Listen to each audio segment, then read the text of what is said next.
ఫిబ్రవరి 10వ తారీఖు 2026 గౌరవ district incharge minister Sridhar Babu గారితో కలిసి మధు యాష్కి గౌడ్ గారు మరియు కాంగ్రెస్ పార్టీకి సంబంధించిన కార్యకర్తలు అందరు కలిసి ఎప్పటి నుంచో నిర్లక్ష్యం కాబడిన చెరువుని ఈ రోజు సుందరీకరణ చేయాలా, చెరువునికి బ్రిడ్జి కట్టాలా, చెరువు బండ్ స్ట్రెంథనింగ్ చేయాలా, గణేష్ చవితి వచ్చినప్పుడు ఆ వినాయకులను మంచినీళ్ళల్లో నిమజ్జనం చేయాలనే ప్రయత్నంలో భాగంగా చెరువు డెవలప్మెంట్ కోసం అప్పుడు 3 ప్రాజెక్టులకు బండ్ స్ట్రెంథనింగ్ అనుకోండి, అదే విధంగా బ్రిడ్జి నిర్మాణం అనుకోండి, బ్యూటిఫికేషన్ అనుకోండి 18 కోట్ల రూపాయలు ఆ రోజు గౌరవ ముఖ్యమంత్రి రేవంత్ రెడ్డి గారి సహకారం తోటి శాంక్షన్ చేయించి ఈ రోజు వర్క్స్ ముందుకు సాగుతున్నాయి. ఇది టైం పడుతుంది, అంటే ఇది ఒక్క రోజులోనో 2 రోజుల్లో అయ్యేదేం కాదు. సో దీనికి కావాల్సిన ఏవైతే అనుమతులు అనుకోండి, ఏవైతే సాయిల్ టెస్ట్ అనుకోండి, అన్ని కూడా చేస్తూనే ఉన్నాం. రీసెంట్ గా కొచ్చి నుంచి పైలింగ్ మెషిన్ తెప్పించినాం. సో ఈ రోజు గౌరవనీయులు డిఈ ఇరిగేషన్ డిపార్ట్మెంట్ వీరారెడ్డి గారు, అదే విధంగా ఏఈ గారు, లేక్ సంబంధించిన సూపర్వైజర్స్, మాతోటి కార్యకర్తలు అందరితో కలిసి ఇన్స్పెక్షన్ చేయడం జరిగింది. లేక్ ని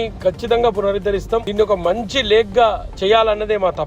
ఎన్నో ఏండ్లుగా ఎవరు పట్టించుకోలేదు. సరే, కొంతమంది ప్రయత్నం చేసినప్పటికీ కూడా వాళ్ళెవరు కూడా ముందుకు తీసుకోలేకపోయారు. కానీ ఈ రోజు నేను గౌరవ జోనల్ కమిషనర్ మరియు ఎస్సీ అశోక్ రెడ్డి గారు, జోనల్ కమిషనర్ హేమంత్ పాటిల్ గారు, డిఈ కార్తిక్ గారు, ఏఈ విజయ్ గారు, దాంతో పాటు రీసెంట్ గా వచ్చిన సురేష్ గారు, వీళ్ళందరూ కూడా ఎంతో శ్రమించి ఈ రోజు ఈ లేక్ ని ముందుకు తీసుకుపోయే ప్రయత్నం చేస్తున్నారు. సో అతి ముఖ్యంగా దీని అన్నిటికీ సహకారం అందిస్తున్నది మన ట్యాక్స్ పేయర్స్. వీళ్ళందరి సహకారంతో ఈ ప్రాజెక్ట్ ముందుకు పోతుంది. కొంచెం ఇన్కన్వీనియన్స్ ఉంటది, లేక్ డ్రై చేయాల్సిన అవసరం ఉంది. ఎక్కడైతే బ్రిడ్జ్ కన్స్ట్రక్షన్ అవుతుందో, ఎక్కడైతే బండ్ స్ట్రెంథనింగ్ చేయాలనుకుంటున్నామో ఆ ప్రాంతం అంతా కూడా అతి ముఖ్యంగా నేను చూస్తున్నా. ఇప్పటి కూడా మారట్లేదు జనాలు. ఇంత చేస్తుంటే కూడా పొద్దున పూట వచ్చి చెత్త వేసిపోతున్నారు. రోజు చేస్తున్నా అక్కడ చెత్త పడేస్తుంటే అంతమంది చెరువుని మేము ఏదో ప్రయత్నం అయితే చేస్తున్నాం. సరే, అది ఎట్లా సక్సెస్ అవుతామా ఏందా అనేది కాలం అనేది నిర్ణయిస్తుంది. కానీ మాకు గట్టి నమ్మకం ఉంది. ఎందుకంటే ఇప్పుడు రీసెంట్ గా హైదరాబాద్ కూడా దాన్ని టేకప్ చేసి 88 కోట్ల రూపాయలు ఎస్టిమేషన్స్ గవర్నమెంట్ కి పంపించారు. ఆల్మోస్ట్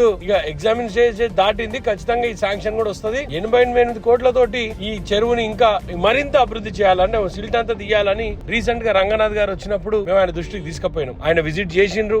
ఆయన కూడా వాళ్ళ టీం కి చెప్పిండ్రు. వాళ్ళ టీం అంతా కూడా వర్కౌట్ చేస్తున్నారు. ఇవన్నీ కావాలంటే టైం కావాలి, ఆఫీసర్ సపోర్ట్ కావాలి, ప్రజల సపోర్ట్ కావాలి.